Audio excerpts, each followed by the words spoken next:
John Mendez here with another of our how-to for motorboat and yachting. This time we're looking at knots. Not how to tie them, but how to use them. Just 4 simple ones and occasions when we find that they're really useful. Show you some little tips that make it a bit simpler and when not to use them. Lots of knots in it. So the 4 knots that I think are essential for motorboaters to use are a clove hitch, a round turn and 2 half hitches, a bowline and a single sheet bend. They'll cover just about all you need afloat.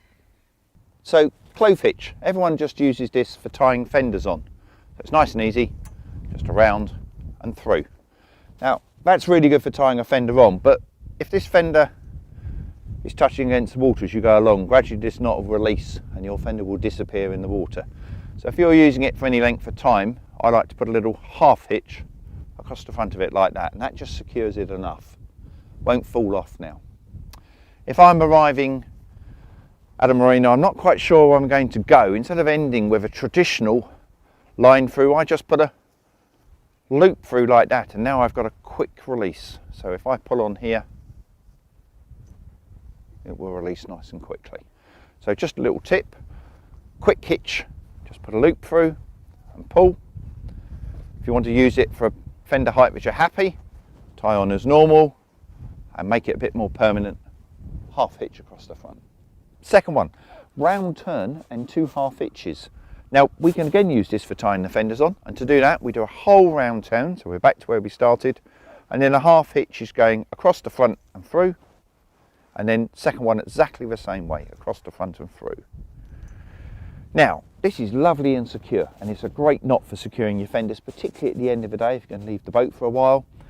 What's fantastic about it is that you can release the knot with a load on, and we'll come on to in a moment a second use for that. So really good knot and really good for a permanent secure of those fenders. Now I said there was a second use for round turn and 2 half hitches, and it's a fantastic way to tie your boat up. So it doesn't matter whether the cleat's on the boat or the cleat's on the dock, go through the cleat and round like that, so we've got a nice round turn, and then the half hitches go always towards what you've tied it to. So first one and a second one. Give it a good pull.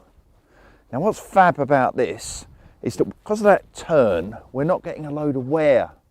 So unlike just a loop or something which gets lots of wear on it, we're actually reducing the wear, and that's nice and secure. But the round turn and 2 half hitches has an extra little trick up its sleeve.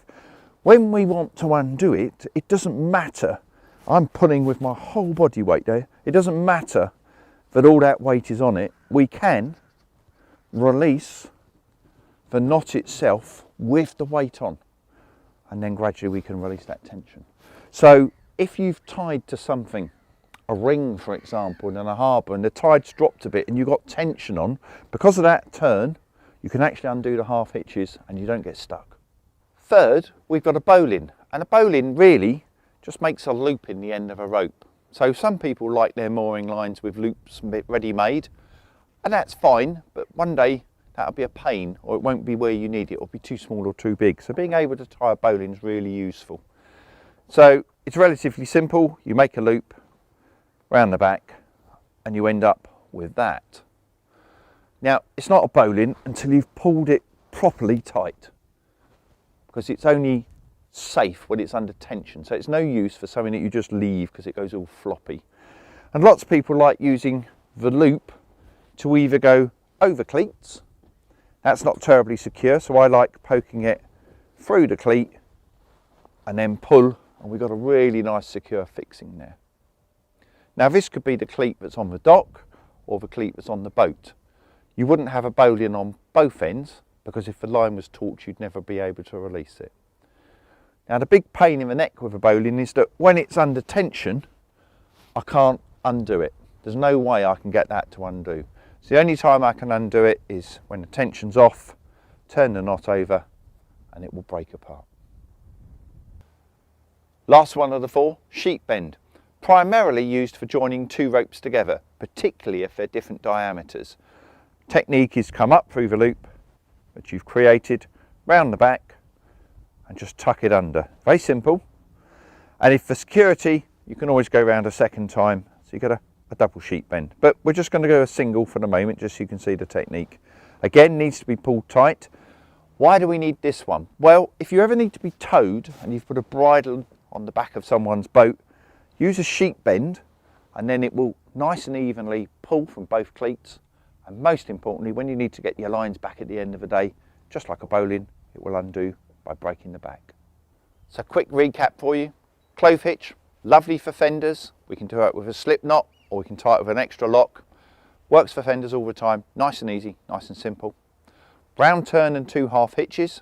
Super for fenders, particularly at the end of the day or when the boat's going to be left, but also a great one for using when mooring, where there is any chance that there will be a weight on the line and you need to be able to release it. Bowline creates a lovely loop in the end of the rope. You can use it for mooring, and in an emergency you could almost make a big one to pull somebody out of the water. So really good to be able to tie that, especially one-handed, and even better in the dark. And lastly, sheet bend in case you need to join two ropes together. Let's hope you never need towing in, but at least you know the right knot that you can get yourself in safely and get your rope back.